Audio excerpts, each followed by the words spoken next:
Week days చాలా hectic. అందుకోసం మనం వీకెండ్‌లో చాలా ప్రెప్ వర్క్ చేసి పెట్టుకుంటాము.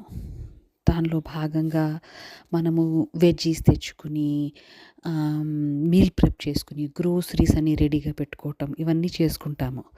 కానీ గ్రోసరీ తెచ్చి వాటిని మనము అలా పక్కన పెట్టేసామనుకోండి, పొద్దున పూట హడావిడిలో మన డబ్బాలు కనుక అన్నీ ఫిల్డ్‌గా లేవు, మసాలా డబ్బాస్ అన్నీ, తిరగమోత డబ్బాలు అన్నీ అవన్నీ సెట్ చేసి లేవనుకోండి, మనము కరెక్ట్‌గా వంట చేసేటప్పుడు ఏదో ఒకటి మిస్ అవ్వటము, చిరాకు పడటం ఇవన్నీ జరుగుతాయి.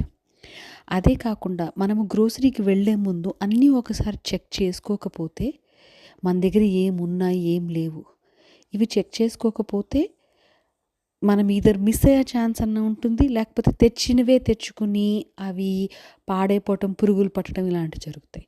సో, ఆ భాగంగా నేను గ్రోసరీకి వెళ్ళే ముందు అన్నీ డబ్బాలు ఒకసారి చెక్ చేసుకుని, వాటిని రీఫిల్ చేసుకుని, అయిపోయినవి అట్లా లిస్ట్‌లో యాడ్ చేసుకుంటూ వెళ్తాను. ఖాళీ అయిన అన్ని డబ్బాలు నేను ఒక్కసారి తోముకోను. నాకది పెద్ద పనిలా అనిపిస్తుంది.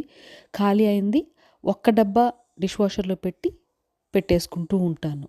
సో, ఈ వారం అన్నీ గ్రోసరీ ఆర్గనైజ్ చేసుకున్నాను. అలాగే మా గార్డెన్‌లో ఆరెంజ్ రోజెస్ చాలా బ్యూటిఫుల్‌గా ఉంటాయి. అవి తెచ్చి ఇలా వాజ్‌లో పెట్టుకుంటే బ్యూటిఫుల్ ఫీలింగ్.